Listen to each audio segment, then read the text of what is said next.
సర్వశక్తిగల సర్వోన్నతుడే తనను తాను తగ్గించుకొని శిలువపై మరణించినది. చనిపోయిన స్థితిలో, పాపములో పాతి పెట్టబడిన స్థితిలో అనాది కాలంగా ఉండిపోతున్న మానవ జాతిని రక్షించి తిరిగి బ్రతికించి పాపము నుండి విడిపించడానికే ఆయన శిలువపై మరణించినది.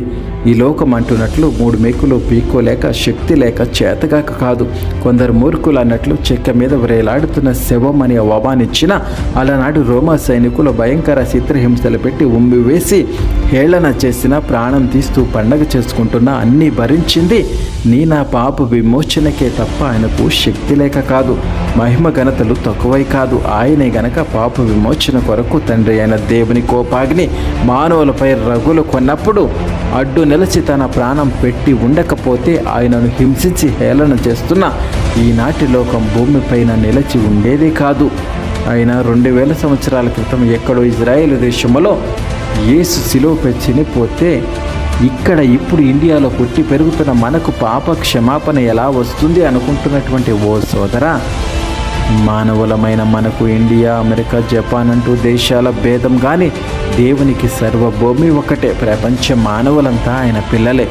ఎన్నో దశాబ్దాల క్రితం ఎక్కడో పరాయి దేశంలో కనుగొన్న మందులను ఇప్పుడు జీవిస్తున్న మనం వాడుకొని మన ఆరోగ్యం ఎలా బాగు చేసుకుంటున్నామో అలానే యేసు ఇజ్రాయెల్లో చనిపోయినా లేక ఎక్కడ ఏ దేశంలో రక్తం కార్చినా ఆయన పరిశుద్ధ రక్తం విలువ మారదు.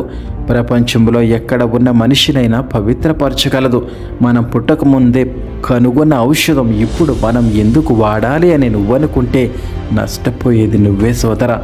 ఈ ప్రపంచంలో అత్యంత భయంకరమైనటువంటి మరణశిక్ష శిలువ మరణం. మానవ దేహములో యేసయ్య మన కొరకే ఎన్నో గాయాలను భరించాడు. ఆయన దేహములో గాయం లేని చోటు లేదు అలనాడు. రోమా సైనికులు కొరడ దెబ్బ ఒక్కసారి దేహంపై పడితే 16 చోట్ల శరీరాన్ని చీల్చివేస్తుంది. అలాంటి గాయం మనకే తగిలితే ఈ రోజుల్లో ఒక్క చోట చీల్చబడిన గాయానికి 7 కుట్లు పడతాయి. అలాంటిది ఒక్క దెబ్బకు 16 చోట్ల దేహం చీల్చబడింది. అలాంటి దెబ్బలు శరీరమంతా ఎన్నో భరించాడు యేసయ్య. ఆయన దేహములో 5000కు పైగా గాయాలను భరించాడు. శిలువపై ప్రాణం పెట్టాడు. మానవ దేహములో ఉన్న యేసయ్య అలాంటి మరణం పొందుటకు కారణం మనమే. మనల్ని ప్రేమించబట్టి ఆయన ప్రాణం పెట్టాడు. అనాది కాలంగా దేవుని సృష్టిలో మానవులు పాపం చేయటం, తను ఎంతగానో ప్రేమించిన తన బిడ్డలను ఆయన కోల్పోవడం, దారి తప్పిన వారిని చెయ్యి విడవడం, వారంతా నశించిపోవడం, ఇదంతా దేవునికి ఎంతో ఆవేదన కలిగించింది. శిక్షించడంలో అలసిపోయాడు. ప్రతిసారి దుఃఖపడి ప్రేమించి కన్న పిల్లల దారి తప్పి పాపంలో పడితే భరించలేక